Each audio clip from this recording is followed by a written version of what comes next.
Welcome to Sunflower Movement. I am your host, Ashley Buckner. Before we get started, here's a quick disclaimer. This podcast is for education and entertainment purposes only.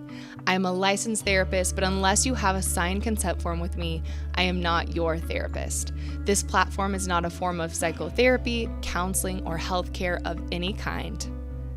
Sunflowers bloom in the most unexpected places, and they adjust to remain connected to the sun.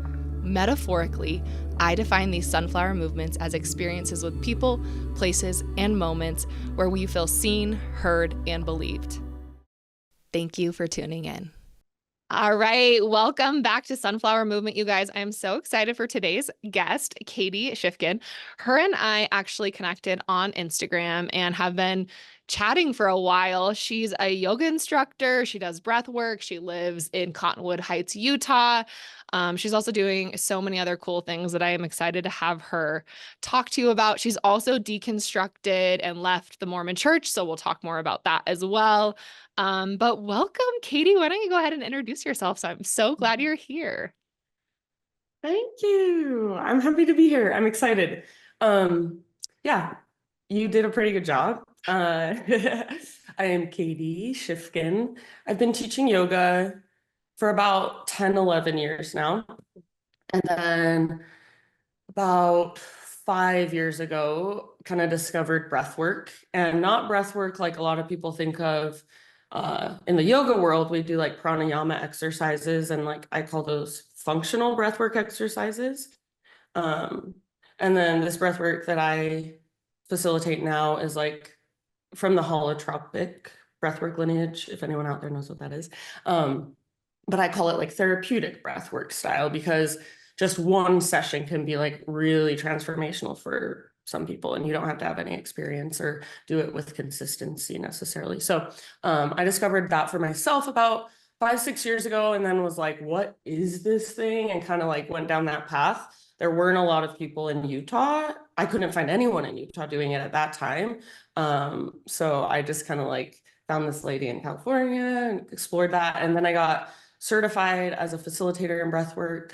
And now I'm actually like doing my own breathwork facilitator training. So that's been its own journey. I feel like so I'm 37, and about 7 years ago when I was 30 is when I left the church when I was 21, but I don't feel like until I was 30 years old is when I kind of like was like, whoa, there is more. I had a really amicable relationship with it before. I was like, I love it. I love the values it taught me. And then when I was 30 something, I actually separated from my husband too. Like we've been married now 13 years, but we were separated for 2 years in the midst of all of our own, like my deconstruction, his like owning of who he actually was kind of. And then we came back together as, I call it our second marriage because it's like we're completely different in this relationship. But yeah, I think when I was 30, that's when like this breathwork thing kind of was like something. And then I just continued to peel back more layers. And then I got into like sound healing has come into my life. And now I am getting certified in this new modality called, well, not a new modality, but to me, a new modality. And there's actually only 2 providers in Utah right now. So I'm excited about that. But it's called TRE, which is tension and trauma releasing exercises, which is like breath work can be really cathartic, really kind of scary sometimes, but really transformational. TRE is very gentle, very accessible for everybody. You could actually just do it while you're watching TV, so you don't have to be able to necessarily go inside, which is hard for some people. Yes. So I'm like very stoked to have this as a new tool to kind of offer people who want to move. Like you process stuff. Well, I don't know exactly what brain spotting is. So, but like usually in like more talk therapy sessions, like we're intellectualizing and realizing all these new awarenesses, and it's like, holy shit. But then that stuff is still in our body. So this is like a tool to move it out of the body somatically. Just so, yeah. Yeah, no, I love that. I'm actually really excited to talk about TRE because brain spotting is all with the nervous system, it's all with the body, right? So, Okay. what's stored trauma is stored in the body, and that's what essentially we have to work with in order to release it, right? But it can be Yes. very activating because it's super, super hard to get in our bodies, especially if we've grown up in a culture or an environment like so many of us, whether you grew up in high control religion or just the world we live in general, teaches us how to get out of our body and become disembodied. So Mhm. getting back in can be really difficult. And I love what you're already sharing about TRE is being a little bit more gentle. And I know like barely the surface of TRE because I have a consultant that I work with and we've talked about it. So you'll probably need to add to this, but I kind of have explored it, or my understanding of it is as like intuitive movement, kind of like leaning into how your body wants to move. I don't know if that's even like scratching the surface. So why don't let's expand on TRE right now while we're Okay. here. And then Okay. I'm going to go back to some of your story because I think it's Okay. super exciting. Okay. Yes. It's actually not intuitive movement. And I think that's actually what makes it easier, because intuitive movement is uncomfortable for people. Like, they're like, what do you mean move intuitively? Like, and it's very strange, right? So strange. But very valuable. But TRE is like specific exercises. So basically, I'll start from the beginning. So it's this guy named Dr. David Berceli, who was working in like war zones, natural disaster zones, and trying to help people who were experiencing these huge traumatic events heal. But he was just finding himself so like unequipped, and like the skills and tools he had inadequate for one-on-one. And he's just like, I can't do like one-on-one sessions, or I can only do so many one-on-ones per day, you know? So Yeah. he wanted to figure out how to work with bigger groups. In really effective ways. So when he was also living in these areas with them, absorbing some of that trauma himself.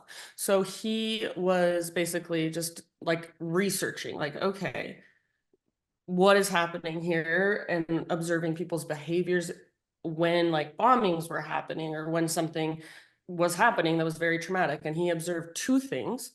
So the first thing was, he noticed that like people's bodies, when something scary is happening, just know automatically to contract and to protect their vital organs. They go into a little ball. Like, it's not our brain that you're like, oh, there's a bombing happening, what should I do? It's just like, you just do it. It's Yeah. primal. Yes. It's like genetically encoded. So he's like, huh, interesting. And then he noticed the other thing was, the children under the age of like 6 or 7, after the scary event passed, their bodies would start to shake. But that was only the children, not the adults. So he's like, that's weird. That's kind of interesting. And a lot of times the adults would be like, it's okay. It's okay. You can, like, everything's fine now. You can stop. They would try to make the children like Yes. stop. Yes. But he's like, so he thought, okay, if it's genetically encoded in our body to go to contract, to go into a little ball when there is a threat, you would think there should also be something genetically encoded to release and then expand and let go when the threat is gone, when we are safe. And then because the children were shaking, he's like, I wonder if that has anything to do with it, because they're not socially conditioned to turn that off like adults. Because like, Yes. so he's like, I mean, like, I put the example a lot of times, like, if you were to get pulled over by a police officer and you're really scared, you can't be like, ah, everything's fine. Like, you're just like, everything's fine. You like act as calm as Yes. Yes. possible. Yes. And that's like socially conditioned into us. And so he started getting curious about like, what is this release mechanism? What is where blah, blah, blah. Super cool, I think. So he kind of figured out these few exercises that he so you just fatigue and stretch like some muscles of your lower body, basically, and then it kickstarts the mechanism that, so he thinks the psoas is like the stressor muscle. Every human has a tight psoas, whether they know it or not. It's just like, how tight is it? And even with massage, you can't really get to the psoas. Like, you can like force it into submission and with massage, and it will relax, but then it will just tighten back up. So he's like, this is an interesting muscle, and he got curious about that. So these muscles are like the psoas is where like the release happens essentially. So you do these exercises and eventually they take about, I don't know, 20 to 30 minutes, probably about 30 minutes. And then you just lay on the ground, feet on the ground with your knees bent. And there's just the shaking that starts happening in your legs. Wow. Wow. And he calls them neurogenic tremors. So it's some people you can see like their legs are shaking a lot and their whole entire body will be shaking. Sometimes people look kind of like this jerky motion. And sometimes you can't even really see anything on the outside, but inside, it's like the fascia of the body Yes, is what, yes. and so it's like just almost like these wave-like feelings. Um, so he thinks like that's the natural way our body releases, but because it looks and feels so funky and so almost wrong to us, we've Yes. turned it off. So if we can just, so TRE is meant to not be like a one time and you're like good to go. It's like the prescription is kind of like 2 or 3 times a week. Learn these exercises, do them yourself 2 or 3 times a week. And it's like not only helping with the stuff that's happened that's bigger in the past, but also just like a way to regulate better in everyday life. Oh my gosh, thank you. Um, Oh, sorry, I'm cutting you off. No, no, I you're just cool. really appreciate you sharing all of this. It's actually it's wild because I didn't know this prior to our conversation, but it aligns so much with what I do as a clinician. So you're working to get certified to do TRE, correct? Yeah, so in Okay. January, I will be official. I'm like, okay, I want to be your like client. I want to come do it. Yeah, I'm the type of therapist I don't really like ask my clients to do anything that I'm not doing. So just we're gonna put that on the okay, radar for that. And love that. I've actually talked about this quite a bit with brain spotting, right? Because and you can think about it with animals when they are in a fight or flight Correct. response, right? After that fight or flight has passed, they will shake to allow their nervous system to come back to equilibrium. And if they do not shake, they don't survive, right? Because they have to release that trauma from their body. And I really conceptualize that for us as humans as well. But just like you said, we're not walking around like shaking hmm because that would be that's not socially acceptable, but it's actually hardwired into our being to do it. So what's fascinating is, and I talk about this a lot with trauma based on actually this type of stuff, and this is where I learned it from my consultant, is that trauma gets when we go through a traumatic event, we constrict, but it also constricts all of our muscles, right? Like our fascia, just like you were talking about. And so trauma release looks very different than what you would think as those muscles start to release and the fascia starts to release. So for myself personally, I have done a lot of brain spotting sessions in my own therapy. And I tend to, and always have, carried a lot of distress in my stomach. So I've had a lot of gastrointestinal issues, just a lot of stomach aches, just feel it a lot there. Well, the more I've done brain spotting, the deeper I've got into this somatic release. What has happened in my brain spotting sessions is I literally will just start burping. And it is like this somatic response, and I can't even stop it. I just keep burping over and over and over again. And it's insane because it's like all of those muscles, all of my fascia in my gut are just releasing, and that is their release. And what is also fascinating about this, so I've been doing brain spotting 2.5 years for my own nervous system, almost 3 years. And my stomach problems have mellowed out so intensely, and I have nothing else to like, I've done no other changes aside from that, right? And it's also shifted dietary changes because I'm more in tune with like what feels good, what am I self-soothing. So I love that we started this podcast just jumping into this conversation. So thank you for bringing your knowledge into it. And I don't know, I mean, Yeah, I kind of cut you off, but anything else you want to add to TRE or no. What I was just gonna add was, well, one thing you said also I wanted to add to was about the animals. Because in our training, we've watched a lot of videos of animals to show yes, like yes. this. And one of them that I was just like kind of like floored by was it's like an impala, like the ram, not the car. You know, that ram animal. Yeah. And he's running from like a cheetah or some sort of like big cat. And the big cat like gets him, Oh, and the impala's body is like programmed to play dead. So he just like looks dead. His body even gives off a scent that smells dead.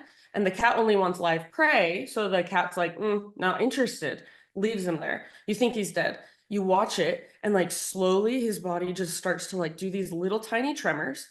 And then they turn into like these almost like big jerky, like almost looks as if he's having a seizure, like uncomfortable to watch for a second. And Yes. then like they start to slow down, get smoother. And then he's just chewing his food. Like probably he was chewing his food before he was getting chased by that cat. So he's finishing up, chewing the food, and then he just stands up, walks right away. It's just like, oh my God, that was Yeah. like insane. Yeah.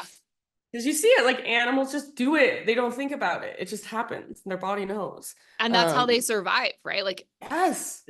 in so many ways, right? He survives the threat, but also releases, I mean, that to me is very much a freeze state, right? In our language, releases the freeze from his body so it doesn't stay stuck in there.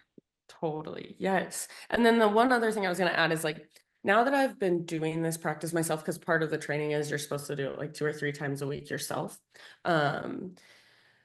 I can feel when I get like emotionally triggered by some situation, I can feel my body like wanting to do the shaking. And if I am in a situation where I can be like, I'm gonna go in my bedroom and lay down and let this like work its way, then I just do, and I can go right into it. Now I don't have to do the exercises or anything because my body is just like, oh, this. And so I feel like it's been very helpful in those moments where I'm like very activated to be like, okay, just let me shake it out for a second, and then I will come back.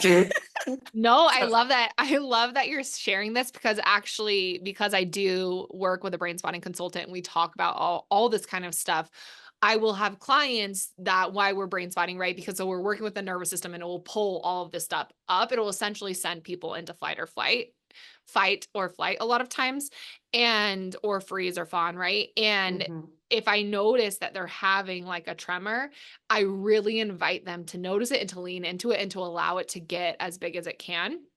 And then just, in terms of for me, I'm talking to you and now I'm realizing how I am kind of incorporating this is so obviously because I work with the nervous system, my nervous system is impacted by kind of what happens in my therapy session. So it's very important to me for me to be mindful when I'm moving from session to session, like how do I release that from my body so I can show up for my next client?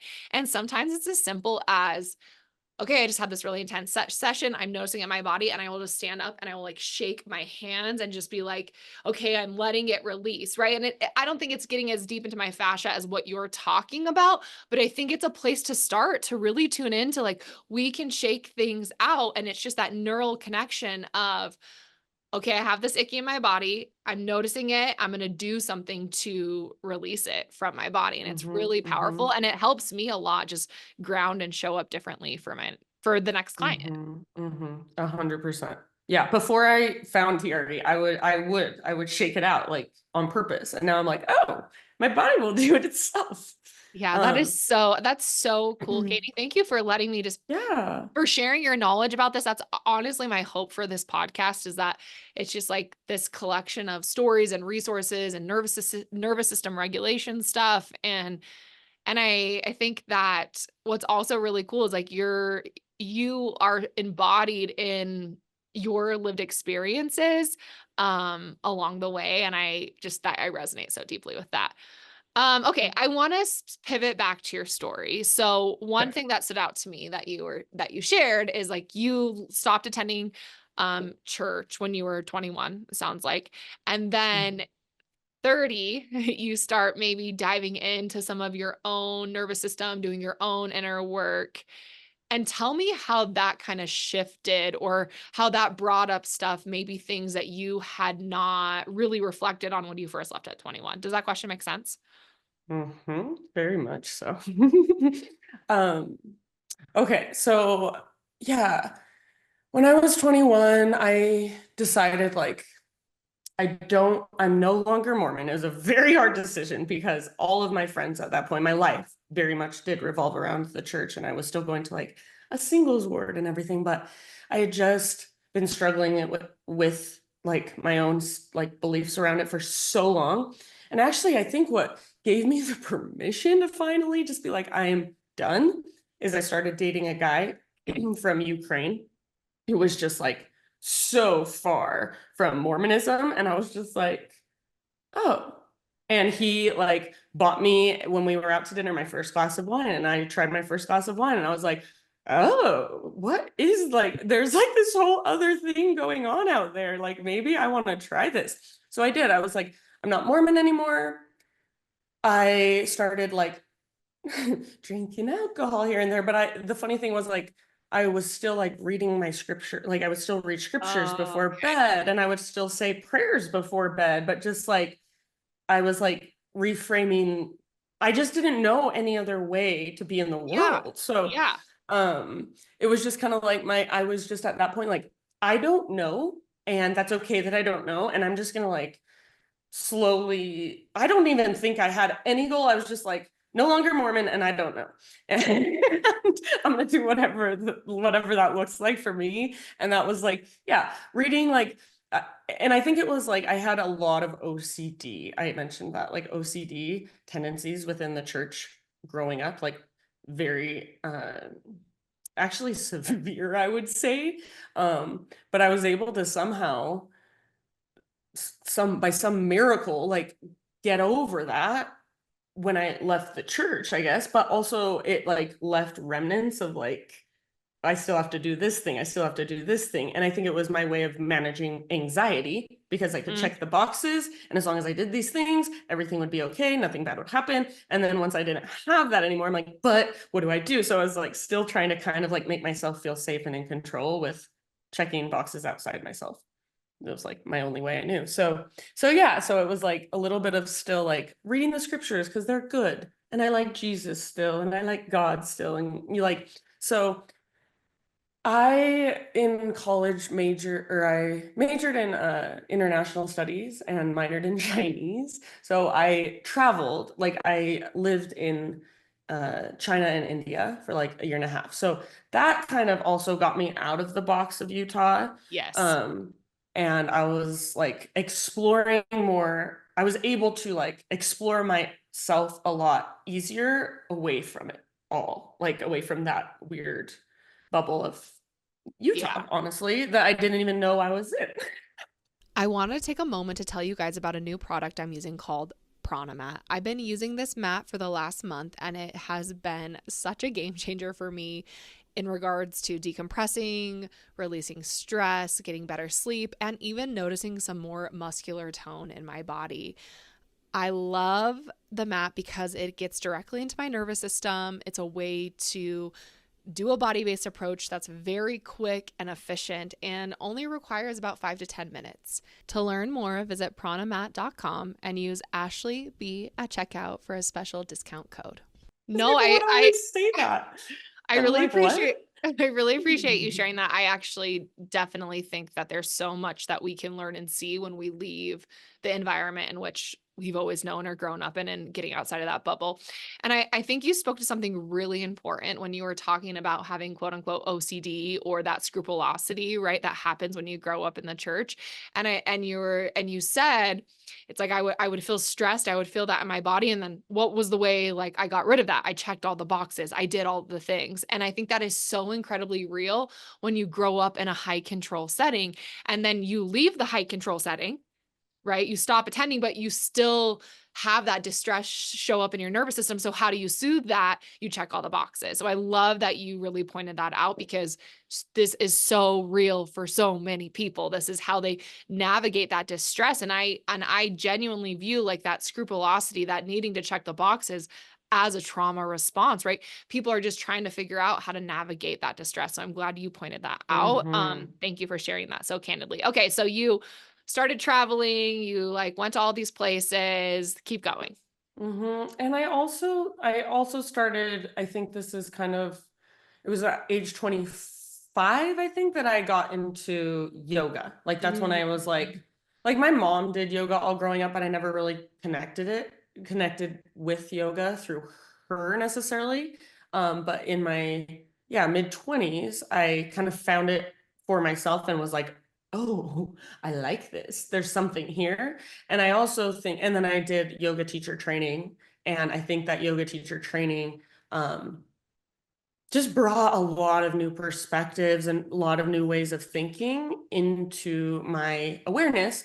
Although at that time, I would say it was kind of going in one ear and out the other, but it was landing somewhere in there. Yes. Um, but I didn't feel it in my body at all. Like we talked about chakras, we talked about, like I don't know how much you know about like Patanjali's Yoga Sutras, which is just like it's like finding the essence of you. And it was just kind of like an Eckhart Tolle, we would read like A New Earth, and I'm just like, this is all cool and also very boring and dry, and but Yeah. like, but I feel like, and this is gonna sound crazy. Well, no, it won't sound crazy because I'm sure um other people have experienced similar things. Is like, so I was probably like, I don't know, 28.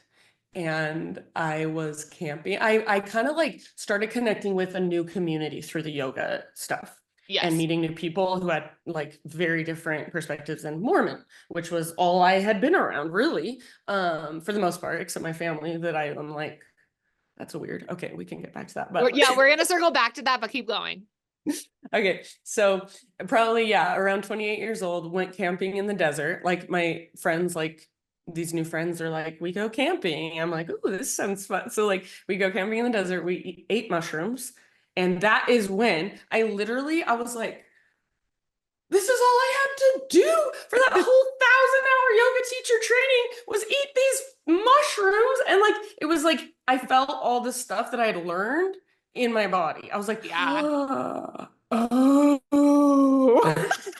No, I mean, Like, I think you're bringing up such a fascinating point, right? Because you probably were really disembodied. I mean, so many people are, especially when you grow up in a high control religious setting. The one way we survive that is by not feeling the shit that's happening in our body. And what's so interesting about something like psilocybin is it like gets us out of that part of our brain where all the defenses are up and puts you right back there where all the defenses are down.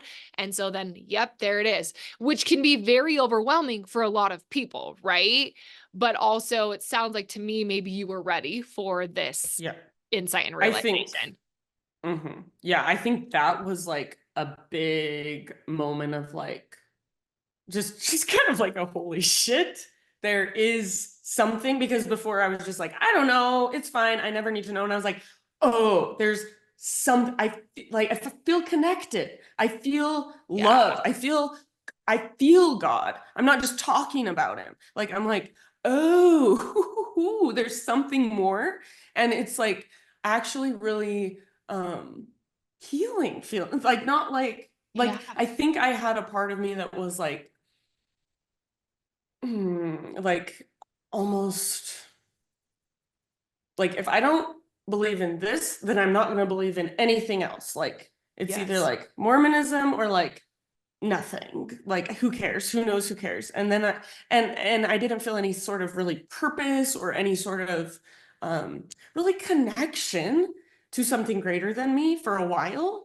And I was very disembodied. I was very dissociated. I didn't even know it. And so I think that was like a big shift in just the way I was then approaching life. In that, like, I read Eckhart Tolle's book again and I was like, this is the Bible. I don't know. So, yeah. And then, should I just keep going? No, I mean that was like that was so beautiful. Thank you for sharing all of that. And that was, I think I could like feel your vulnerability and your authenticity and sharing that. And what comes up for me is I talk about this a lot for myself, but like God is within us, right? Whatever God means to you is within you. And we belong to these religious groups that get us so far away from our own essence as human beings. And so it sounds like you were able to tap into that essence and feel like, notice what it feels like in your nervous system, in your being. And it's probably been the catalyst for so many things. I want to backtrack a little bit because I know you and I chatted before we started recording. Like, tell me a little bit about your upbringing. I know it was not like a traditional, typical Mormon family, but yeah, share a little bit about your upbringing, and then we're going to circle back to like how you Okay. had this like moment at 28. I know I love the way this is going because this is how we work as humans, right? We're not just like, okay, here's like my life story and check, check, check. And that's why I'm loving this conversation. It's so human. Okay.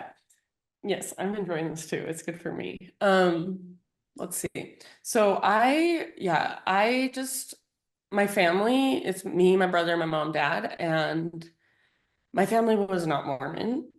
My mom was kind of like, I don't know, like half Mormon. Like she called herself like a Jack Mormon. Like she's like didn't go to church or anything, but growing up, her mom was Mormon, her dad was Catholic, so it was kind of like I don't know, like she knew Mormonism and she like thought good of it. Like she's like Uh-huh. religion is good. It is her belief basically. And then my dad was from California, actually from like a born again Christian family, but like was the only one to like leave and be like I don't want religion at all. Uh-huh. And he was always telling me growing up, like when I would go to church, he's like, "You're going to those cult activities again," like very much like not supportive of me being Mormon.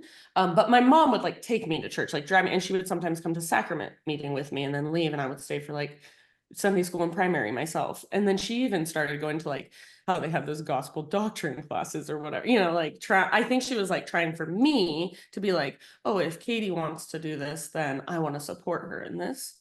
So So it's just very interesting. yeah, Mm-hmm. what's coming for me, I'm really curious. How did you start Mm-hmm. going to church? If neither one of your parents were going to church, how did you start and how old were Mm-hmm. you when you started going? Yeah. So I just really went because I lived in a neighborhood where that was what all my Uh, friends did. Like all like my best friend who lived across the street from me, like when we were like little, we went together, but then she stopped going and I judged her. I'm like, oh, she's fallen off. We need to get her back. But like that was just like like the community. If I wanted to have community, that was it. And yes.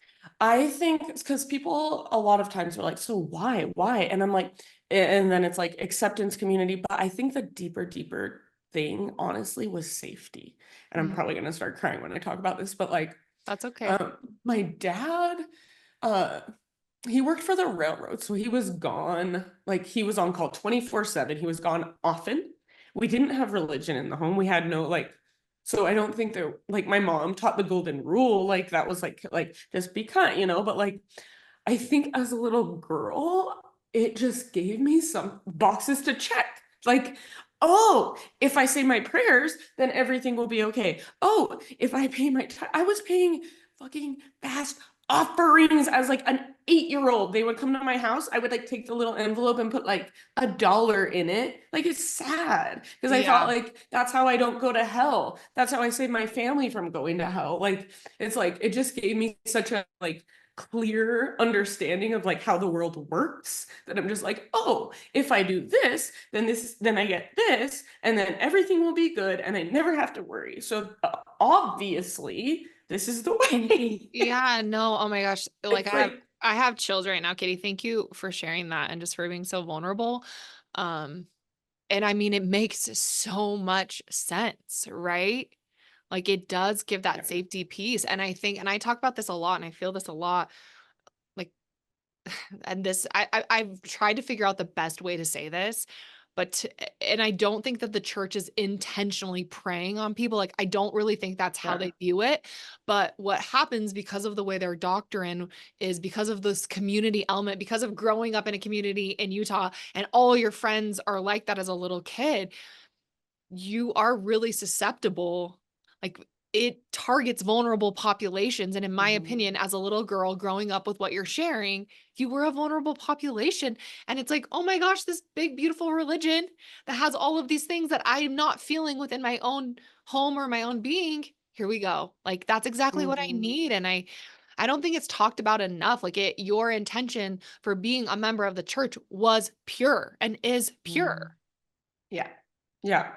And what my previous therapist that I worked with in the beginning of kind of my whole deconstruction was like, what she would say is they are seductive and Oof. manipulative. They Yes. don't mean to be, just like a lot of us don't mean to be when we are, but like It is. It's seduction. It's like, if you do this, then you will get this. Like, of course, a little Yes. 5-year-old is like, oh, yes, that's all I want. Like, I get to Oh, go sing in primary and everybody loves me. And it's like big group of friends and we're all singing the same song and thinking the same thing. Like, fun. Like, a little child knows, like, only wants to feel loved and accepted. And that's like why it is so confusing because like my in-laws are very Mormon and I triggered them with bringing up baptism and they're like, my child only felt safe and happy and joy on this baptism day. And I'm like, I do not question that. That's all I felt too as a little child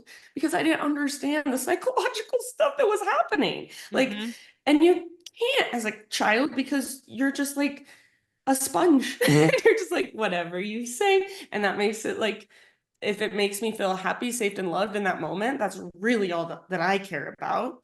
And then later you're like, wait, why doesn't it feel right? Why am I feeling like this disconnect? And then I think that's like where we dissociate and just be like, check the boxes and everything's good. Yeah, I mean, if you're like speaking about something that is so hard to really articulate into words and to help people understand, right? Because that baptism experience was exactly that in that moment, based on all of these things we're talking about, right? Based on that seduction. Of course, you were going to feel that because if you felt anything else, like that would have been so Right. distressful, right? And this is my biggest qualm with baptism in the church is kids are not going to have the language to talk about how they were impacted until they're adults, right? Until they are able to be like, wow, huh, that's actually why I felt that at 8 years old, right? Yeah. And to really get in tune with the distress that was happening, they don't have the language or the processing or the ability to do that, right? Because kid brains are just trying to figure out how to survive, how to feel safe, how to feel loved, and we're talking about this religion that checks all of those boxes for that. Um, and I think we don't understand the implications of what those checked boxes mean until we're older. And for some Yeah. people, never, right? Because they never have the ability to actually reconcile what it means if some of these practices were harmful or Mhm. impactful to your brain. Yeah. 100%. And I also like have had to kind of like with myself, they never have the ability or they never have the like want because I think my thing that's been really hard for me as of late is like everybody that I see them now as victims. So I'm like, I want to help you, like get out of there. I want to shake you into your awakeness. And maybe you're totally 100% happy and you don't feel the same harm I felt. Um, and unless your life leads you into a way that you are going to need to break that down, maybe you will go your entire life and feel like that's totally enough. And like for you it is. And for me, it wasn't. But it's just like I think I'm trying to find my peace with like not needing to now. I mean, we could get into this, but what's happening for me as of late is like my little girl self that was in my family, judging my family so harshly. Like my dad, I, he would, I was so ashamed that he was my dad. Like he would be mowing the lawn with his shirt off and these little tiny short shorts. And when my friends would drop me off, I would tell them he was my yard. I would say he's my yard guy because I didn't want them to think my Mm. dad wasn't wearing garments. It wasn't like all the other dads that are just like I was embarrassed. Like if my friends came over and saw wine in my kitchen, like I'm just like, no, that's like non-alcoholic. Like it's just like I'm so embarrassed of my Yeah. family, and I had so much judgment towards them. I thought they were for sure going to hell. And so now I'm in this family as my in-laws that I would have dreamed of being in as a child. It would have been my perfect family that I would have loved. Except now I am me and I'm out of the church and it's like role reversal. And all of my childhood judgment of myself or of like my own family is being reflected back towards me by my in-laws. Like not necessarily because they think all these things, but because I think all these things. Like, does that make sense? Like Yeah. I'm judging me, but Yes. it's coming, it's being felt in the container of them as them judging me because I'm reflecting, projecting, whatever, like back onto myself. And I cannot feel safe in that container in this moment in my life. Like I've had to tell them I'm not coming to family functions for a few months while I like work on this part of me, Yeah. because I feel like I can be myself and be authentic everywhere in the world. And then I go to a family dinner and I'm like, I'm like a small little Yeah. 8-year-old that just wants to be loved. And I'm like, hee, and like feel like I have no opinion, no anything. And then I get into the car to drive home and I come back into my body and I start bawling. And I'm like, what was that about? Like, Yeah. Yeah. I so mean, confusing. yeah, no, I mean, I'm not trying to therapize you or anything. But what's coming up for me, right, is like you go into those family functions and you go into what's like essentially a flashback, Mhm. right? Yeah. And our nervous system just like literally goes into what it would have always done in that moment.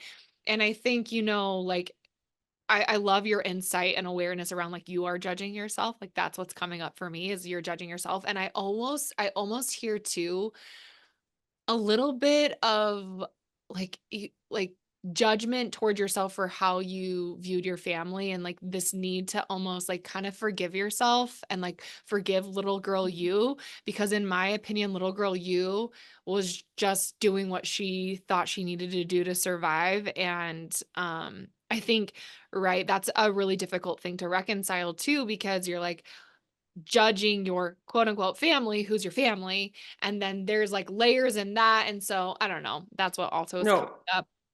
you are right on you are nail on the head. Yes. And I have realized that. And that's like, I have a lot of self-anger, self-loathing, self-hate, shame for how I treated my little girl self. And that is what I'm trying to work on in therapy now, that I'm like, oh, I'm mad at myself. But I even screenshotted this and posted it on my Instagram story today, because it says, um, it was like it's like a Simpson meme, but it says, kind of in the mood to forgive the version of me that tried to shrink into spaces that couldn't hold me. And I'm like, that's what it was. I was just like Yeah. trying to shrink it. And I want to forgive that. Like, I want to forgive myself for that. But it's just like a process. And like, even Yes. to get to this place of like, oh, that is still there, has been layer by layer by layer. Like, I'm like, I thought I already worked on the Mormon stuff. What?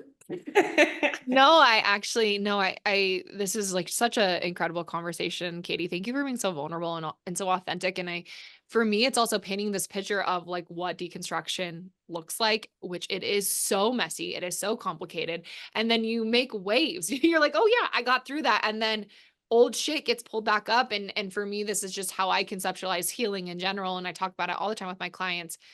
It is a journey, not a destination, right? Mhm, And we have mhm, to talk about, when we're little, things get wired and programmed into our nervous system at such a different way than they do as mhm, adults. So mhm, what's going to pull them up is it's hard to say. And then I also want to say too, you are sound to me that you're a person who's done a lot of your own inner work, your own healing, like just the way you talk about doing yoga and breath work and now like TRE, and then your experience at 28 years old on this camping trip, right? So you have done a lot of intentional embodiment work to get into a place where you have this foundational safety, I would say. mhm, mhm.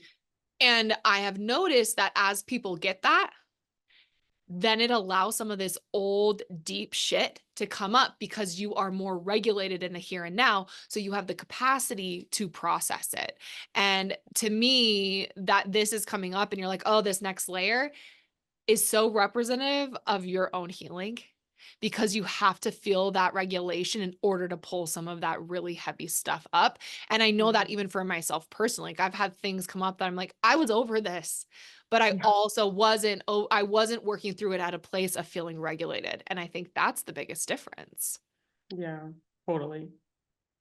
Yeah, 100%. Um, what was something I thought of while you were talking about that? I can't remember. But yes, you're No, if it comes back up, bring it up. I'm loving I just like this conversation is so beautiful. So thank you. So you kind of like, your family was very different, obviously, and you kind of clung to this religion Mhm. and you were baptized. Any other like experiences growing up that within you alluded to like the harm that it's caused, which is obviously Mhm. really we're seeing and witnessing and hearing in your story, but other experiences, I mean, good, bad doesn't, there's no right Well, or wrong. how about I'll say a little bit and then I think it will take me right back to where I left off at my 28-year-old self. Yes, I'm so here for it. Like, you're gonna bring us all the way back. Yes, we'll go full circle. Yes, Okay, here for it. so I think where I see a lot, like, yeah, the biggest other thing that stands out to me is like just the suppression of and connection to my own sexuality, and I'm gonna probably start crying again.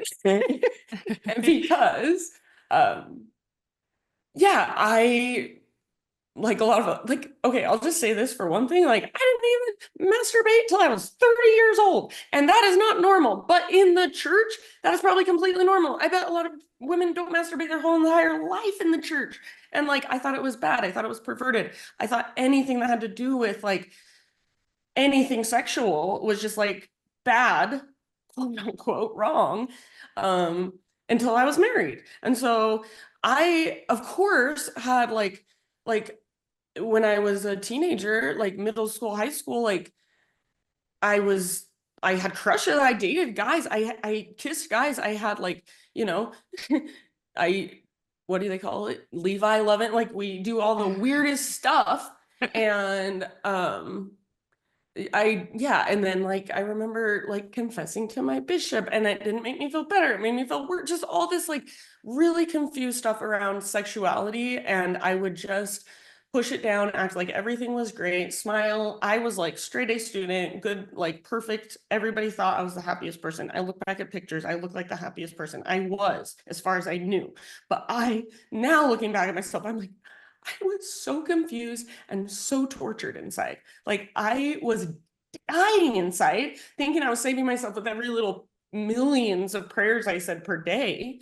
And like, I'm just so sad to look back at how, and that's why I think the forgiveness for how I treated myself, but without knowing what I was even doing at the time. So coming back to like 28 mushrooms, about 30 years old is when stuff kind of started bubbling up in my marriage. And I would say uh the straw that broke the camel's back was like we weren't my marriage, like we were having sex once or twice a month, not, and it was just kind of like we did it because that's what you're supposed to be doing. I was not embodied. I didn't have a connection with my sexual self until I was 30. I just said so. It was like I didn't have a sex drive. I was like, do you need sex, honey? And he's like, no, don't talk about it. You're making it weird. Like just like weird Mm-hmm. Mormon, Mm-hmm. weird sex stuff. And so I had basically to like in a nutshell, like an emotional affair with a guy for about 2-3 weeks until my husband read some of my text and like it all blew up. And it was like, okay, we gotta do something. We gotta Yeah. work on this. You Yeah. gotta stop talking to him. You gotta. Yeah. So that was like we started going to couples therapy. We'd never done therapy before. We started going to couples therapy. And kind of like where like we were trying to work on things in therapy, but I was just like, I just am still like, I want to work on things, but I just like in my body, I have no desire to work on things. My body feels like it's checked out already. Like I do not know how to rekindle a sexual relationship with, which is what I'm wanting if we're going to stay together. And like with that amount of pressure on the relationship, it was just like, my husband felt so much, like it's just like, Yeah. this is not working. So it was probably about 6 months into that. And I was like, I want to move out. And that moment, it was the craziest thing because I used to get so much anxiety before I taught yoga. Like every single class I taught, I would get there, I'd feel like my nervous system was like all activated. My armpits would be sweating. I would be wiping my armpits in the bathroom before class. I'm like, oh, I'm so nervous to teach a yoga class. What if this? What if that? What if they don't think I'm good? What if blah, blah, blah. And then after that moment, like I would snap out of that within the first 5 to 10 minutes, which I guess is why I kept teaching because it really But but after I said I want to move out, which was so hard for me to do, I didn't get nervous when I showed up to teach yoga. I didn't even know. I was like, this is the weirdest thing. And I didn't even want to speak it out loud because I was afraid it Yeah. would like go away if I Yeah. told Yeah. anyone. Yeah. But I'm like, I told my therapist, I'm like, I feel like I think, and so what I've realized is I feel like that was a moment when my body was like, she's listening again. Like, Oh, she's like honoring like what we need again. Cause I feel like my whole life I'd been like, nope, this is how it's done. Nope, this is what we do. Nope, we do this. Goes like marriage, children, and I'm just like, yeah. actually, I just need to like go away and figure my like I don't even know who I am and I need to figure that out. So anyway, that was like a huge moment that I think my body was like, oh, hello again. Yeah, no, I mean, I think that's so like just like I can just feel it in you sharing that and just the what that meant to you in that moment and to have Yeah. that felt experience around this is what it's like to listen to my body after I've spent 30 years not listening to it, right? Yeah, exactly. Um, and I did think of that thing that I forgot about now, and it's this. It's like because when you were saying like I feel regulated enough now that I can like work through some of this older stuff, and what I was thinking when you were talking about that is sometimes when I've shared this kind of stuff with people and I start crying like this and they're like, oh no, like it's like they're like, well, some people are like, you could just move. Do you want to just move? And like then you won't have to deal with it. And I'm like, I could, but there's something inside me that like wants this interaction and it doesn't feel like, yes, I'm crying, but I'm not sad. I'm like happy. Like it feels like something good is happening. I'm not mad about this whole thing. Like I'm actually really happy. So No, it's just like I actually love that you're sharing this because the whole time you have been like you've had these emotions bubble up in you. I've just had this thought of like this is what nervous system regulation looks like. It's not there we live in this world of this idea that we're not supposed to cry as you're sharing how people respond to you when you cry, I'm like, oh, they're uncomfortable with tears. And yeah. I'm like, give me the tears. I love the tears. Obviously, I'm a therapist, but because like it's real, it's raw, it's like that response to talking about this stuff. And it is really powerful and spiritual, right? To have those felt experiences. And I think there are parts of our story that are always meant to make us cry. Yeah. And there's Mhm. nothing wrong in honoring that. So I'm actually love that you're speaking to that and sharing it because to me, again, it further highlights what I was saying about you being embodied and you being able to tune into yourself and allow these emotions to come up versus restricting them from coming up and suppressing them because it's like not socially acceptable to cry. Yeah. Yeah. 100%. Thank you.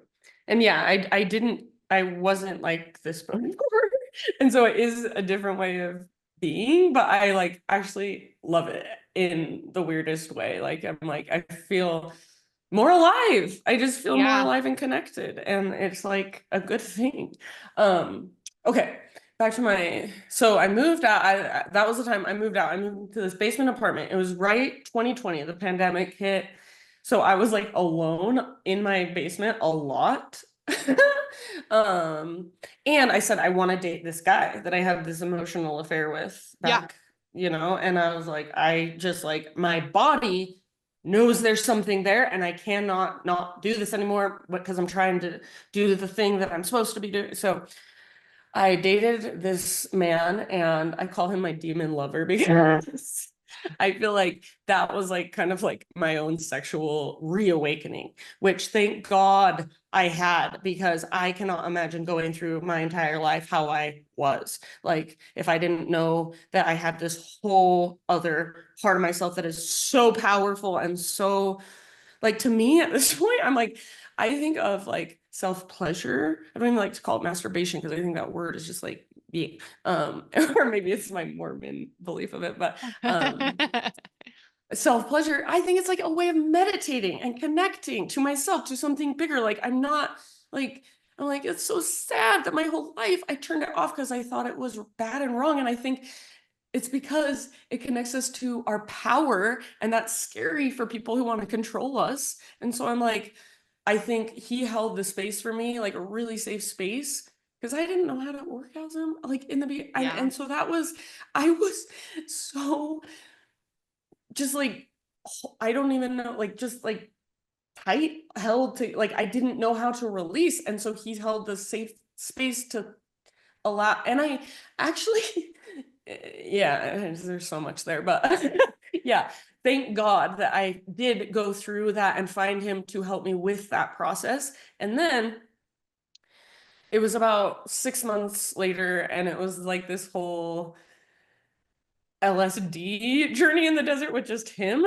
And I woke up the next morning. There's like so much in that whole journey, but when I woke up the next morning, I just said, I think I have some daddy issues. And like, he was like, what do you mean? And I'm like, I have no idea. And I have never in my life thought of daddy issues as a word that applies to me in any way, shape, or form. Just gonna speak that and see what happens. And then that was like, soon after that, me and him started having our own stuff, and eventually like he ended things, and the breakup with him had me working through like the daddy issues that were actually him. Because I feel like that relationship was so charged, so this, so, and it was like he's like this big firefighter masculine dude, and all those types of guys in my past had always been this very like intoxicating, like those were the ones that I would mess up with and have to go to the bishop, and it's like, Yeah. So he represented just like so he many represented like that archetype that was my father, who I had always just wanted to feel emotionally connected to, wanted to feel accepted, wanted to feel loved, wanted to be seen by.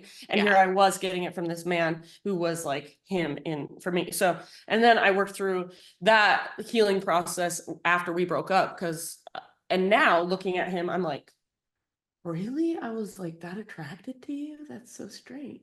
Yeah. It's just funny once it's like out of your system, you're like, oh. So, and then when we broke up too, I was like, well, if he was what connected me to this part of myself, are you okay on time? Oh yeah. We're good. I Okay. have 30 minutes, so you're good. Okay. I was like, if he connected me to this part of myself, then what am I supposed to do if he's not in my life? And so with my own, I was seeing like a somatic therapist at the time. And so that's when I kind of got into like a lot of somatic therapy, and I started doing during the pandemic in my little basement apartment by myself, like every single day I started like a meditation thing that was a self pleasure. I would do breath work for like 11 minutes. It's like a kundalini like kriya. And then I would just sit in meditation, like tune into my body. And then I would make a whole thing of like, I turn on music, I light my Palo Santo, I dance naked and look at myself in the mirror, like kind of like try to turn myself on. And then like there's this thing called sex magic. It's like a whole modality. I don't know if you've heard of it. Oh, I haven't. But we will be linking. We're going to link all of these resources in the show notes because I have a feeling a lot of women need this. So keep going. Okay. So in this modality, and somebody just shared this with me, I'm not certified in it or anything, but it is a whole modality you can get certified in. And they kind of use sex, and you can use it like with your partner as well to manifest. So like the womb is like our place where we create. So like when you're having sex with your partner, if there's something you're wanting to create in your relationship, then you're both focusing on it, feeling into it, and like that's how you're manifesting.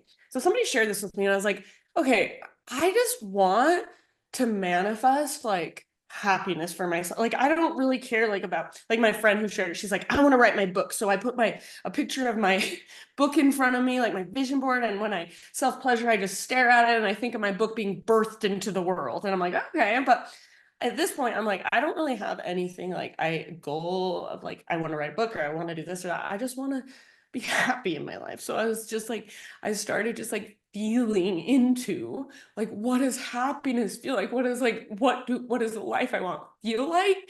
And when I'm like pleasuring myself, how do I connect with that? And I like would allow myself to make noise until I just do like all the things that I just in the past had been like weirded out by or grow. And I had like a meditation that I would visualize like my chakras and connecting to all these different parts of myself. And like, so anyways, I got to a place where like I can have a lot of orgasms myself without needing any man. And it's actually the most empowering thing that's ever happened to me. Because now I'm like, everything, like I don't need a dude to get me, like, and it's not even about that, like it's like about No. so much more, like, so that was like just so needed for me. Yeah, and so that's that piece, and I'll No, I just I think this piece I think this piece is so incredibly powerful. Um, I mean, and we can talk for hours and hours and hours about it. But I will say in since opening a practice in Utah and working with the nervous system and understanding the impact of religious trauma and purity culture on the nervous system, one of the things, and especially with working with so many women, the thing that shows up the most is the impact this culture has had on healthy sexual development. And the amount of repression and restriction is incredibly harmful to people's sexuality. And I love that you're speaking on it. Um, one, because it highlights and demonstrates how real it is and what it looks like, right? Just that's so evident in your story. And then you also highlight that healing is possible and that there is this ability to reconnect with our body and reconnect with our sexuality in a way that is supportive and nourishing, that really isn't even about sex, right? It's about so much more. It's about our own essence, our own power as women. And I think this also goes for men too, but I think like really as women, this has been stripped from us, and not even just in purity culture, but just in this world in which we live. And I often believe that there are, because of the views that are placed on sexuality in the world we live, there's a reason why it contributes to mental health in so many ways, right? Because we're all born, we're biologically programmed to be sexual beings. It is hardwired into our DNA. And then we're born into this world, and then under a microscope in a religious culture of these things are bad.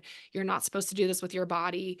You literally learn to reject something that you were born with, that you're biologically designed to do. And I don't even know if we actually fully understand the mental health implications of what that does to people. I mean, we're getting snippets of it. I mean, your story alone just highlights to me so much of like what this oppression looks like, what this can do to our psyche and our relationship with our body, our relationship with our partners, right? And I appreciate the vulnerability and the share so much, because it is very real. And I would say even for myself, and I've deconstructed a lot, and I stopped attending at a fairly young age, and I was like I had a lot of sexual experiences, and that was like how my trauma manifested, right? So like right. I think there's a lot of different ways this can show up. But it's so funny because after I had kids, and this is just kind of how trauma works, right? Giving birth is a traumatic thing to our body. It almost like reignited, I would say, the sexual trauma that comes from growing up in a high control religion, and impacted my sex life with my husband a little bit. And as I've done some nervous system work, I would get so activated when he would ask for pleasure. And it took me, like probably a couple years of this like nervous system work to recognize it is because I couldn't ask for pleasure. Right? Because that is something that is like so sinful, so inappropriate. As women, we're not allowed to pleasure ourselves. And honestly, breaking that down and like realizing, oh, whoa, has nothing to do with him. This is everything to do with me. The changes in our sex life in the last like 6 months blow me away, just by like shedding that Right. root. Does that make sense? Totally. Yeah. So It's guys, just crazy. healing is possible, and you can like reclaim that fucking sexuality and own it and change it. Anyways, okay. All right. I know. So this happened. You had this like insight, and are you still with your husband? So no, so Oh, we were you were separated, but we separated. weren't divorced. So Did you end the up divorcing intention, him? No, so we're Oh, still okay. together, but that's like the next, but like, so at this point we were doing couples therapy like every 3 months, just as a check-in to like, at this point, probably divorce amicably, not with hate and not like, yeah, just be able to talk through it amicably. But what happened actually was our dog died. So we have two dogs, and our one dog was about 5 years old and she got hit by a car. So we were like 50-50 splitting Yeah. our dogs. Like I would just like come over, open the garage, hi, bye, put them in the garage, and like we would 50-50 because we loved our dogs a lot. Because we don't have kids, so they're like our kids. But yeah, so our one got hit by a car, and of course, so all of a sudden that put us back in each other's space in a way that wasn't about relationship stuff, wasn't about talking about all the stuff we're usually talking about in our therapy, but just like a compassionate, kind, like holding space for each other in this awful thing. And when I was around him, this is like a year and a half later, it's like, I was like, he's different. Something feels different about him. Like, because people had been telling me, like, his name, I call him Crime because that's what his friends call him, and that's how I met him. His name's Steve, but I just call him Crime. So if that comes out, but they're like, Crime is like different. Is he just doing that for you? And I'm just like, I don't know. I don't know. Like, I don't even care right now. But then when I was around him, I'm like, whoa, like he is different. And so we I mean, it's a longer story, but we started dating again. Even like he would come Yeah. over, we would have dinner, he would leave. Like, so it was like like discovering of who we are as a couple. And like before we got separated, he was like still wearing his garments to like Sunday dinners at his family's house. Just so he wasn't Mormon, like he would be like Sure. drinking at or whatever. And then he's like, but I'm still gonna go to church on Christmas and Easter, and I'm still gonna like show up at my family dinners with my garments on so they don't ask any questions or I don't have to talk about it. And I was literally the only one in that family who was like openly, there's like 30 of them. He has four sisters and they all have 4 or 5 kids, and it's just a big, very Mormon family. And I was the only one. And I felt very alone. I didn't realize it because I'm just like, and now I'm like, poor that girl. Yeah. Yeah. Yeah. Yeah. um, but he had done a lot of his own work and his own like owning and figuring out who the heck he is, of like, okay, I Mm-hmm. was acting like whoever everyone wanted me to be, and who am I? And he stopped wearing his garments, and he like had conversations with his family of like, look, this is who I am now. And like he, yeah, did a lot of his own work. And so that was showing up, and like I feel like he had like his own sense of self, and that like comes off as like so much more masculine, where I could feel like, oh, now I'm more Yeah. held and supported, whereas before it was like this codependent of like just letting each other figuring out how to cruise along without making any Yeah. waves. So it was hard. I think it's been very hard to I moved back into the house, and that was hard to like figure out how to create a new dynamic within the same relationship. But that's also been a very healing journey. And I think the difference for me now is like, I want to show up and I want to do the work. And I feel that rather than just like thinking that I want it, I'm like, no, I want to. And so does he. And that's been very clear and like apparent. And I feel like our relationship now is like so much more just grounded and full and real and stable, even though it appeared to be that way before, but I didn't feel it in my body. So Yeah. yeah, it's just interesting. No, I mean, I think this conversation has been really powerful for me, Katie. And I think you really have highlighted again how we can heal and shift and move through some of this stuff and even like repair a relationship that we thought was over, right? Because we're doing our own inner work and our partners are choosing to do our own inner work. And I think that for me, there's a lot of hope in this conversation for listeners about you can have these things that have happened in your life and some really hard things that have happened in your relationship, But ultimately, as you have come into yourself and you tune into your own being, and there's openness and curiosity for that, then other parts of your life get to thrive and shift. And I think that's so incredibly powerful. And I feel like I could talk to you for hours, and I'm I like, know. okay, after you get your TRE certification, first I'm gonna come be your client, and then you're coming back on and we're gonna talk about it, because Okay. I think that'll be really powerful. So one thing I do in this podcast, and just to wrap up, is I always like read submissions from the audience. And so I'm gonna try to get to a couple. So no pressure if we only get to one. Um, I read this one. I think it kind of aligns with our conversation. So it says, how to figure out what you believe. Being raised in the church, my beliefs are so tightly tied to Mormonism, I don't know how to figure out if I still believe in a God or any of it. I'm curious what comes up for you as I read that submission. That's a good one. I think that's so fascinating because yeah, in when I kind of mentioned like 21 to 30, I still believed in a God. I couldn't imagine a world with no God. Like, and I even feel like I thought of like atheism as a bad thing. Like, that's just like really sad for those people that believe in no God. And I think I would say one, the mushrooms helped. And two, I guess just getting curious about like if God isn't just this man in the sky. I don't know. Yes, this is such a good question. I think just getting curious and allowing yourself to be open to different perspectives, even if they do seem crazy, and just like going into your own exploration.